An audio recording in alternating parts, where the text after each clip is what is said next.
C'est un homme qui fait la part entre l'État, qui relève du domaine du public, qu'il faut servir en respectant la mission qui vous a été confiée dans le cadre de la Constitution, des lois et des règlements, et la sphère privée où se trouve la famille, où se trouvent les amis.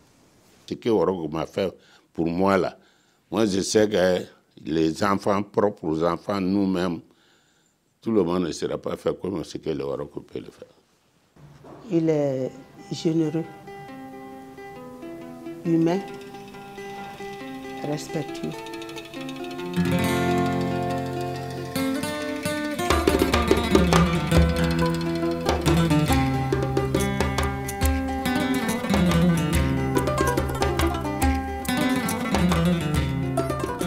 Je l'ai connu. Quand j'étais en seconde, il était en sixième. Et je l'ai connu en septembre 1968.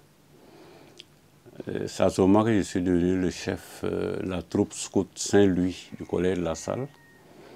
Et il était scout. Je retiens de lui, en tout cas pour cette période-là, il n'était pas du tout turbulent. Non, non, non, pas du tout. Il était très calme toujours. C'est en 1975, lorsqu'un groupe de jeunes burkinabés, j'allais dire voltaïques à l'époque, bacheliers, qui venaient fraîchement donc d'acquérir leur parchemin dans les lycées de la Haute-Volta. Ces jeunes-là se sont retrouvés dans une ville française qui s'appelle Dijon. Et parmi ces jeunes-là, il y avait un certain Roch Marc-Christian Kaboré et un certain Simon Compaoré. Voilà, nous nous sommes rencontrés dans ce contexte. Et puis, bizarrement, nous nous sommes retrouvés dans la même université, à Dijon, dans la même faculté, la faculté de sciences économiques, et dans la même cité universitaire. Moi, je connais le Ourogo à travers son père. Son père, qui était mon ami, il était le ministre des Finances, le temps de Maurice Yamayoko. Un jour, moi, j'ai parti, et il a appelé Ourogo pour me montrer que voilà ton fils. Il a commencé à travailler ici à la banque. S'il y a des problèmes, tu peux appeler pour expliquer ce qu'il peut le faire pour vous là. Il peut le faire. Donc, depuis ce temps, il m'a considéré comme son père. La première fois que j'ai rencontré le président, c'était en 1983, lorsqu'il était DG de la BIB. Et étant licencié pendant la Révolution, mon mari et moi, j'ai été le voir, la BIB à Ouaga, pour qu'il puisse nous aider à avoir un prêt au niveau de la banque d'ici, de la BIB de Bobo Dioulasso, et par l'intermédiaire de mon petit frère. Et là, il m'a donné rendez-vous à Ouaga.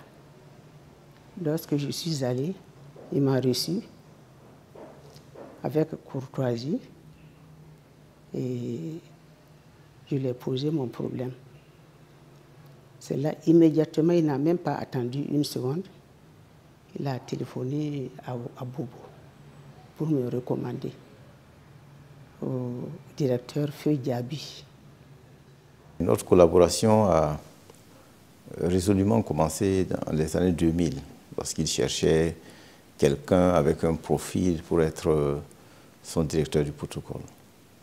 Donc, c'est ainsi que dans Donc le lot des personnes qu'on a suggérées, il a regardé et il a mis donc son dévolu sur moi. Et c'est comme ça que nous nous sommes rencontrés et nous avons échangé. Et je lui ai dit un peu aussi quel était mon passif sur le plan des idées politiques et tout. Il n'a pas trouvé d'inconvénient. Il a pensé que j'étais la personne qu'il lui fallait à l'époque. Et puis, depuis ce temps, on est restés ensemble jusqu'à aujourd'hui. C'est un homme d'une grande tolérance, un homme qui recherche et qui pardonne. Il a une grande honnêteté dans ce qu'il fait. Et ce n'est pas un homme qui dénie ce qu'il est. Il aime ses sources. Il est très ancré dans la tradition. Il est trop humble. Trop humble. Quand il vient, des fois quand il passe ici, ou bien à ma fête coutumière, des fois il vient me saluer. Mais tout ce qu'on le sert, il mange, il boit. Même le chambre de l'eau, il boit. Même le soro rouge, si on le présente, il mange. C'est pas tout le monde qui accepte ça, mais lui, il s'en fout. Donc tout ça, ça nous marque. Je ne sais pas quoi dire, mais il est différent des autres. Quand il arrive, il s'amuse, il aime rire. Bon. Donc nous aussi, on l'admire, cette manière de faire. S'il est venu ici à Bobo, il vient me saluer. J'étais à côté, d'ailleurs, à côté d'Ariela, j'étais là-bas. S'il est venu me voir vers midi, il trouve qu'on mange, on mange ensemble. Donc, si c'est venu hier midi et demi ou bien midi 13h, 14h, il part au bureau pour travailler. Parce que souvent, il est venu pour faire le contrôle, c'est le directeur. Il est toujours à côté de la population, de ses voisins, pour les œuvres de bienfaisance, pour les secours. Il est toujours présent, à côté des nécessiteux, des démunis. Et voilà pourquoi il a cette image de l'enfant de son secteur, là où il est né, c'est-à-dire là où il a vécu, l'image de Dapoya. En tant que voisin, si je dis on n'a pas collaboré, puisqu'ils étaient nos grands frères, puisqu'il était voisin de mon grand frère, depuis pendant les 10 ans qu'on a passé là-bas, on n'a jamais fait quelque chose qui lui ait fait mal et qu'il a parlé. Voilà, donc, de ces qualités-là, je sais qu'il est bon. Jamais, jamais, je ne l'ai entendu à mon endroit prononcer des mots blessants. Parce que vous savez très bien que même si vous êtes des amis, il arrive que vous ayez des discussions chaudes. Certains mots peuvent sortir, mais je peux vous garantir, jusqu'au moment où je vous parle, il ne l'a jamais fait. Quelquefois, moi, il est arrivé de le faire, mais il n'a jamais, jamais, jamais répliqué. Mais au-delà des aînés, ce que je retiens de lui, c'est quelqu'un quand même qui, même le plus petit, il le respecte. Quand nous nous sommes retrouvés en 1975 à Dijon, son père était vice-gouverneur de la BCEAO. Moi, mon père était un paysan de Ouagadougou. Et vous voyez l'écart, la situation donc des parents. Mais si vous arriviez à l'université, à la cité ou en faculté, vous ne sentirez pas cette différence-là. Vous ne verrez pas en roc le fils du gouverneur, vice-gouverneur de la BCEAO. Vous verrez un jeune homme simple et très généreux. Très généreux parce que grâce à lui, certains d'entre nous qui avaient des difficultés de fin de mois parce que nous étions des boursiers, pour la plupart des boursiers nationaux. Donc on avait 22 500 francs CFA, 450 francs français à l'époque. Et quelquefois, il arrivait que la bourse vienne en retard. Un mois et plus, et même plus. Et c'était très difficile pour manger, pour avoir les tickets de restaurant et puis monter au restaurant, se restaurer. Et c'est ce jeune homme-là, nommé Roch Marc Christian Kaboré. C'est vers lui nous allions, en lui demandant, passe-moi quelques tickets, quand la bourse va venir, je vais te rembourser. C'est comme ça qu'on faisait. Et il n'hésitait pas à sortir de son portefeuille des tickets de resto qu'il nous remettait assez souvent. Parce que moi, je n'ai pas pensé aujourd'hui que les enfants peuvent faire aujourd'hui, comme ce que Orogo m'a fait pour moi là. Moi, je sais que les enfants, propres enfants, nous-mêmes, tout le monde ne sera pas fait comme ce que le Orogo peut le faire. Je vous laisse uniquement 5 millions pour importer du sel du Sénégal. Il dit, bon, je vais essayer. Et devant moi, il a téléphoné. Il me dit de rentrer immédiatement demain à la BIB. Le lendemain, je suis allée à la banque accompagnée de mon mari. J'ai trouvé que bon, les agents, en tout cas mon dossier, était entre leurs mains. J'ai dit, Madinassi, tu es brave. Ils avaient déjà fini. Il suffisait seulement de signer. Il faut voir là où il habite, à la Padoie. C'est incroyable. Moi, j'ai des amis même qui ont des bâtisses plus imposantes, plus importantes que là où il est. Mais depuis qu'il est à la BIB, il a été président de l'Assemblée, Premier ministre, ministre du Commerce. Il a eu tout, mais il est resté très modeste. Et arrivé même à démystifier le pouvoir. Aujourd'hui, quand vous regardez le président Roch, il a complètement démystifié le pouvoir.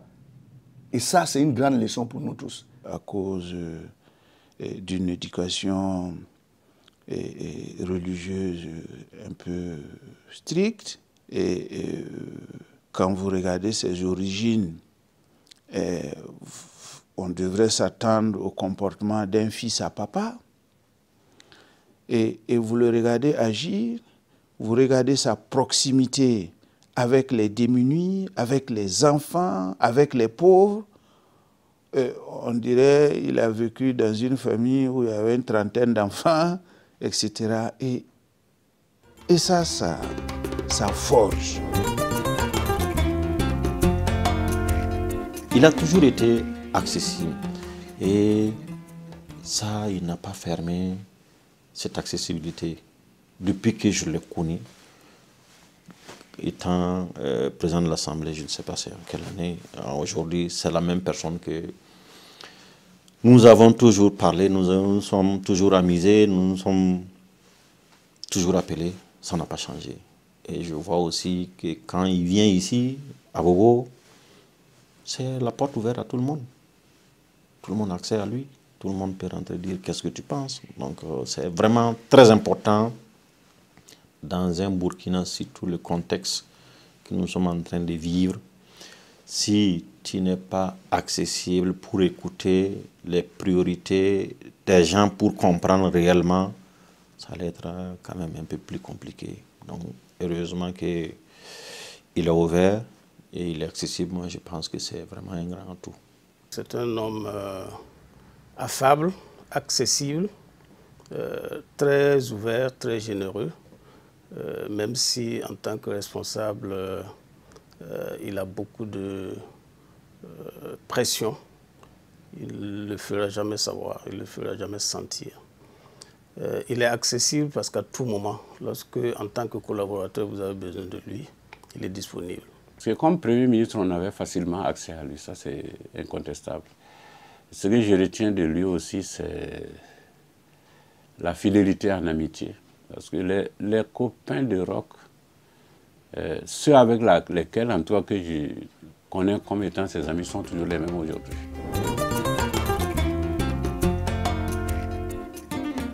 C'est un homme qui fait la part entre l'État qui relève du domaine du public, qu'il faut servir en respectant la mission qui vous a été confiée dans le cadre de la Constitution, des lois et des règlements, et la sphère privée où se trouve la famille, où se trouvent les amis. Un jour, c'est une occasion comme ça où le président du Faso, il m'a dit, l'amitié c'est une chose et le travail c'est autre chose. Et c'est important, vous connaissez bien le président, certains d'entre vous connaissent sa famille mieux que moi peut-être. Le président a des frères, des sœurs, des fils qui sont majeurs, des petits-enfants qui vont à l'université. Mais avez-vous jamais entendu parler d'un frère ou d'un fils du président qui s'immisce dans la gestion de l'État burkinabé? Jamais. Jamais. Et ça, c'est important. Il est toujours resté lui-même. Jovial, il cause avec tout le monde, sans se fâcher, sans s'énerver. Donc, c'est le caractère que j'ai connu chez lui, qui est rare chez les chefs. Parce que dès l'instant que le chef est chef, il pense qu'être fermer ses yeux, et se rendre toujours triste, il pense que c'est ça qui peut commander le pays. Mais alors, on n'a pas changé. Parmi nous trois, c'est celui-là déjà qui avait été Premier ministre, président de l'Assemblée nationale et plusieurs fois ministre. Donc, déjà du point de vue expérience, fonction assumée, on peut dire qu'il avait déjà assumé les plus hautes fonctions de la République, sauf la fonction de président de Faso. Et puis, j'ai oublié de le dire, vous voyez, il est calme, mais c'est un monsieur rangé, intelligent. Disons qu'il avait les attributs d'un homme d'État. Donc, à notre niveau, ça n'a pas posé de débat. Nous, tous les deux, nous avons convenu que c'était lui le chef. Dès les premières heures, tous ceux qui ont tenté de venir dire « Ah, Excellence, on va enlever un tel parce qu'il est de l'opposition, on va enlever un tel parce qu'il dit « Écoutez, revenez vers moi en faisant état de comportements inacceptables, de mauvaises manières de travailler, de servir, de faire son boulot, et je vais vous accompagner. » Mais si le seul critère, c'est de dire qu'il est du CDP, que mais nous tous, nous venons du CDP. Et je pense que accéder à la charge, à la plus haute charge de l'État à cette période-là, ferrailler comme il a fait pour arriver à ce stade-là, et imposer ce comportement-là à tous ses collaborateurs, à tous ses camarades, à tous les responsables qu'il a appelés pour servir à différents niveaux de l'appareil d'État, il faut être d'une certaine graine. Machiavel disait, pour gagner le pouvoir, soit tu te fais aimer, soit tu te fais craindre. C'est les deux mécanismes. Si tu es aimé, ben, tu vas avoir le pouvoir parce que la majorité des gens qui t'aiment vont te porter au pouvoir. Si tu te fais craindre, même ceux qui ne t'aiment pas, ils ont peur de toi, mais pas parce qu'ils t'aiment, mais parce qu'ils ont peur de toi. Voilà pourquoi ils ne lèvent pas la tête. Je pense que le président Roch a pris le meilleur chemin, qui est de gagner le cœur donc des hommes. Et c'est ce qu'il a fait. Quand vous regardez la manière dont le président Roch est arrivé au pouvoir, ben, s'il n'avait pas le cœur bon, s'il n'était pas aimé, ben, il ne pouvait pas y arriver. Avec tout ce qu'on a vu, tout ce qui a jalonné donc, son arrivée au pouvoir. Donc, je pense que c'est un exemple pour tous les hommes politiques. Qu'on sache que tu peux être correct, tu peux être bon et réussir et même arriver à la magistrature suprême. À ce siècle-là, le leader, c'est celui qui rassemble, c'est celui qui unit. Et il a vraiment un esprit, un comportement, un caractère de rassembleur né. Il reçoit tout le monde, jusqu'au plus petit. Il écoute tout le monde. Donc, sur ce plan, je pense que si les gens veulent être honnêtes, même ceux, quelquefois, qui l'injurient d'une manière, je dirais, inacceptable, il les reçoit, il les écoute pour voir c'est quoi il veut. Et quand c'est nécessaire, il corrige. Et pour voir un homme politique de cette trempe-là, c'est plutôt difficile. Sur le plan professionnel, je l'ai fréquenté comme conseiller spécial. Ensuite, maintenant comme ministre, je dois dire que c'est un dirigeant, c'est un leader. Il donne toujours la vision, il donne toujours le cap et il suit ce qu'il vous a donné comme feuille de route. Et il n'hésite pas à interpeller. Ce que je l'aime de beaucoup là, c'est son point fort là. Après les tables pour dire, dans 5 ans seulement, que tu tapes dans les tables pour éliminer l'homme, parce qu'il est en train d'insulter. Il y a l'enfant qui était là. Il a insulté Roch partout. La gendarmerie l'a arrêté. Roch a appelé, dit, tu l'as laissé. C'est moi qui veux que j'ai venu au pouvoir. Ah. Je dois accepter, même si tu as 10 enfants à la maison, tu ne peux pas que tous les enfants la t'aiment.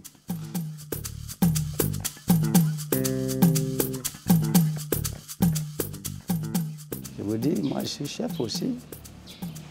On m'insulte de la même manière et je me tais. Je ne dis rien. Mais par fin, la vérité jaillit. Ah oui. S'il était turbulent, peut-être qu'il y aurait plus de tension dans le pays. Mais comme il est calme, vous l'insultez. Si quelqu'un t'insulte, il ne te répond pas. Tu vas dire quoi?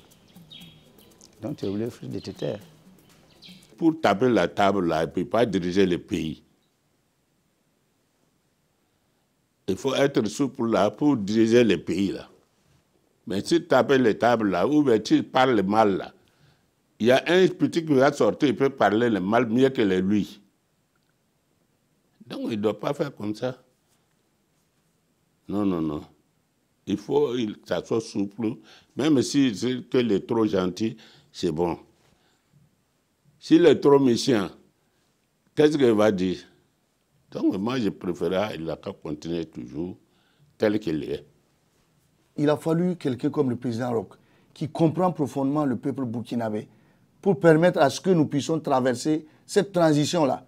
Parce que beaucoup n'ont pas compris. Nous n'avons pas fait une transition d'1 année, non.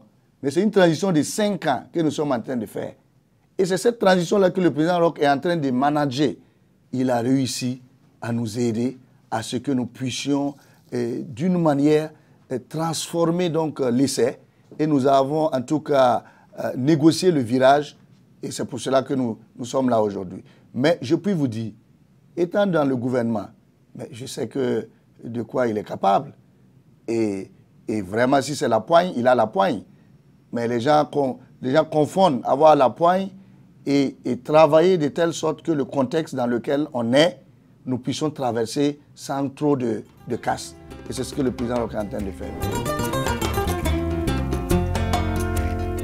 Lorsque on a participé à faire l'histoire d'un pays, d'un peuple, parce qu'il fait partie de ceux qui ont participé à faire l'histoire du Burkina Faso depuis une trentaine d'années. Lorsqu'on a participé à écrire l'histoire d'un pays, eh bien, on apprend aussi à connaître ce peuple. Devant une situation, il va dire, voilà ce que les gens vont dire. Et si vous voulez, attendez, c'est exactement ce que les gens vont dire. Il a donc sa bonne connaissance des hommes, fait qu'il a toujours une longueur d'avance.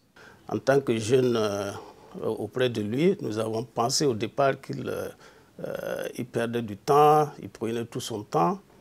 Et nous voulions aller vite, pensions-nous. Mais à chaque fois que nous faisions cela, il nous racontait des choses, il nous donnait des éléments qui nous permettaient de comprendre pourquoi il prenait tout son temps.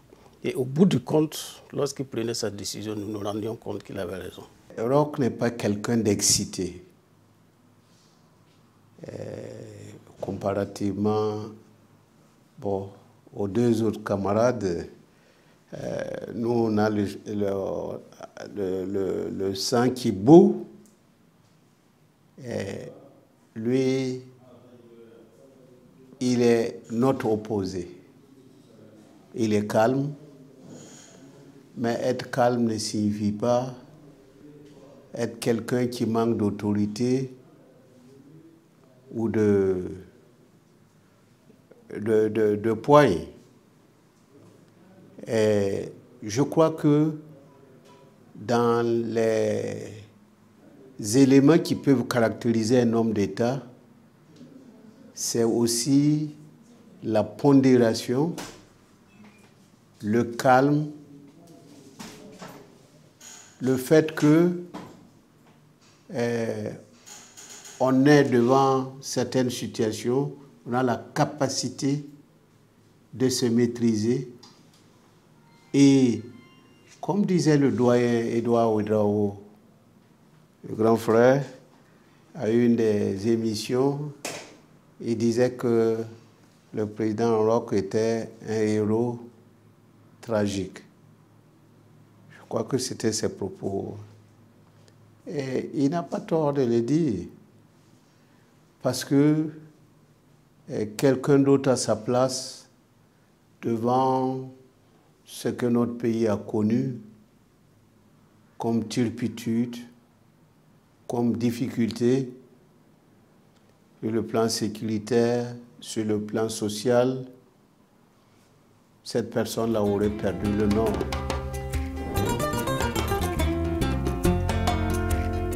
Nous avons un président qui pense d'abord au pays. Et beaucoup de situations l'ont démontré.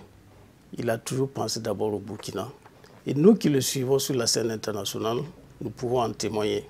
Lorsqu'il est dans une réunion, lors d'une conférence, c'est l'intérêt du Burkina d'abord. Donc pour cela, je dois dire qu'il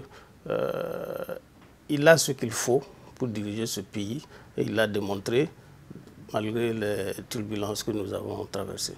Je dois vous dire que c'est une chance pour le Burkina et j'espère qu'on lui donnera également l'occasion de continuer cette œuvre de construction de notre pays. Et je prie Dieu aussi pour que l'environnement, les circonstances lui permettent d'être plus efficace parce que nous aurons eu plus de sécurité, nous aurons eu plus de paix, nous aurons eu une trêve sociale. La sérénité avec laquelle le président gère les situations, le courage avec lequel il prend position, que ce soit avec les partis politiques, CFOP, APMP, mais que ce soit avec les chefs d'État du G5 Sahel, que ce soit avec nos partenaires européens.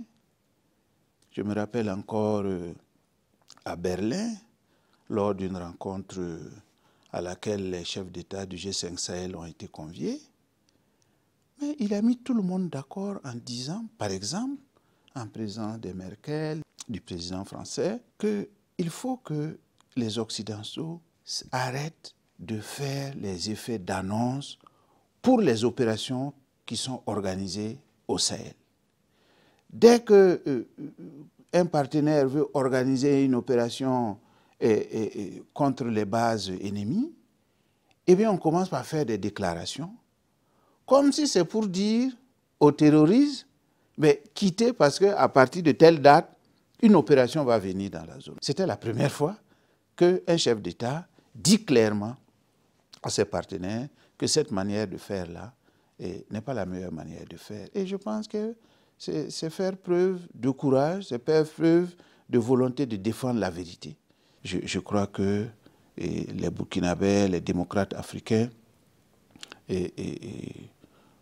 trouvent en lui un exemple qui rassure pour les générations qui sont en train de monter.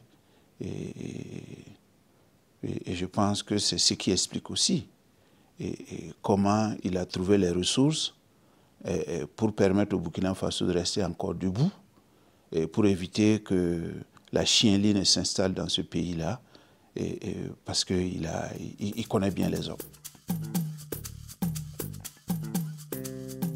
Il réunit beaucoup de valeurs positives, d'aspects positifs qui font qu'il peut, en tout cas, une fois encore, être l'homme de la situation.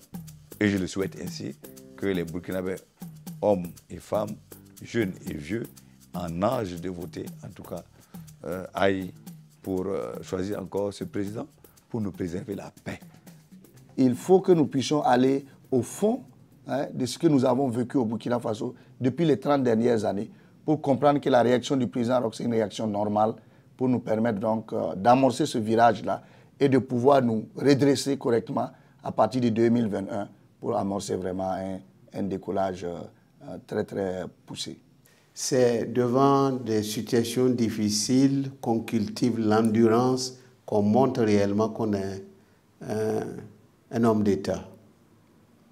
Je crois que le fait qu'il ait su maîtriser les événements au moment où personne ne vendait cher sa peau, on pensait que la barque allait couler.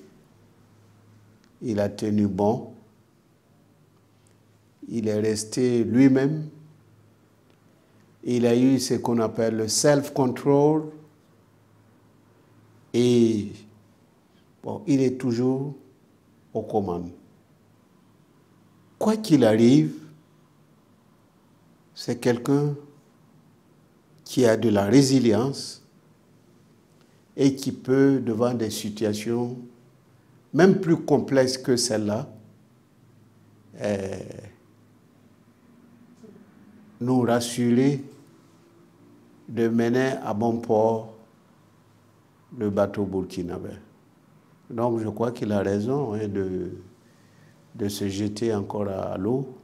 Et c'est pour cela, parce que nous avons la conviction qu'il est un bon capitaine, que nous allons le suivre encore une fois de plus, l'accompagner dans ces eaux tumultueuses pour qu'il soit à nouveau président pour les 5 années à venir.